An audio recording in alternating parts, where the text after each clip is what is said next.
धाराशिव जिल्ह्यासह मराठवाड्यामध्ये चलन तुटवडा आल्यामुळे व्यापाऱ्यांना सुद्धा अडचणी यायला लागलेल्या आहेत। आपण आता तुळजापूरमध्ये आहोत।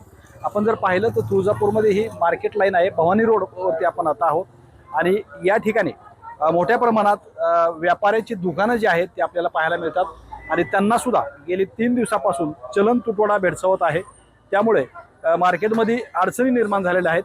आता आपल्याबरोबर स्वतः व्यापारी आहेत। मला सांगा काय परिस्थिती आहे? 500च्या नोटाचा तुटवडा जाणवतोय। सगळ्यात महत्त्वाचं सांगायचं झालं तर गेल्या 3-4 दिवसापासून मार्केटमध्ये 500च्या नोटा म्हणजे किंचित दिवसातून 1 ते 2 नोटा बघायला भेटायल्यात। म्हणजे महाराष्ट्र सरकार तर म्हणते नोटाचा इथं काही तुटवडा वगैरे नाही, परंतु या ठिकाणी 4 दिवसामध्ये आता प्रत्येक कस्टमर 100ची किंवा 200ची नोट देतो। मग त्यांना एखाद्या वेळेस जास्त जर गिराईक असेल तर मग एक टायमाला जर 500ची नोट जर आपण देऊन सगळं भागू शकतो, तर अशा 4-5 किंवा त्याच्यापेक्षा जास्त नोटा एकदम जास्तीत दिल्यानंतर नोटाचा तुटवड्याचा या ठिकाणी सामना करावा लागेल। तुम्ही बँकेत एटीएम मध्ये गेलता काय 2-3 दिवसात? नाही, बँकेत गेल्यात सुद्धा तीच परिस्थिती आहे। हे वन रक्कम टाइम म्हणजे 5,000-10,000 रुपये जर आणायच्या वेळेस जर गेलं तर 100-100च्याच नोटा हातात टेकवल्या जातात आणि एटीएम मध्ये गेलं तर 500च्या नोटाच्या ऐवजी 200ची नोट किंवा 100ची नोट बघायला भेटेल।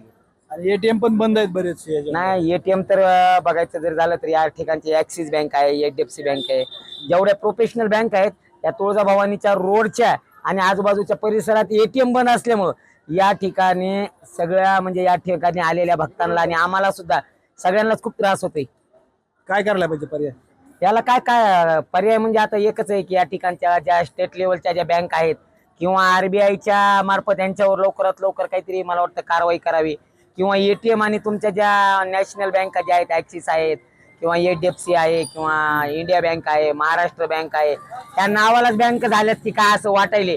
कारण सर्वसामान्य माणसाला 100च्या तर नोटा द्यायला तिथं 500च्या नोटा द्यायच्यात, ते नोटा देण्या झाल्यात आणि वन टाइम रक्कम घ्यायला गेल्यास तिथं त्या बी 500च्या देण्यात आणि एटीएम 100च्या दिलेत पण एटीएमच बंद आहेत। मग का व्यवसायात अडचणी आलेल्या? व्यावसायिक तर अडचणच आहेत, पण आलेले भक्त मग या ठिकाणी त्यांना जर चलन जर नाही भेटलं तर पैसे कोण देणार आहे? कारण टक्केवारी पुन्हा मोजावं लागते पैशासाठी। या अडचणी सगळ्यात महत्वाच्या। एकंदरीत आपण जर पाहिलं तर चलन तुटवडा निर्माण झाल्यामुळे व्यापाऱ्यांना सुद्धा मोठ्या अडचणींना सामना करावा लागत आहे। श्रीराम क्षीरसागर, TV9 मराठी, धाराशिव, तुळजापूर।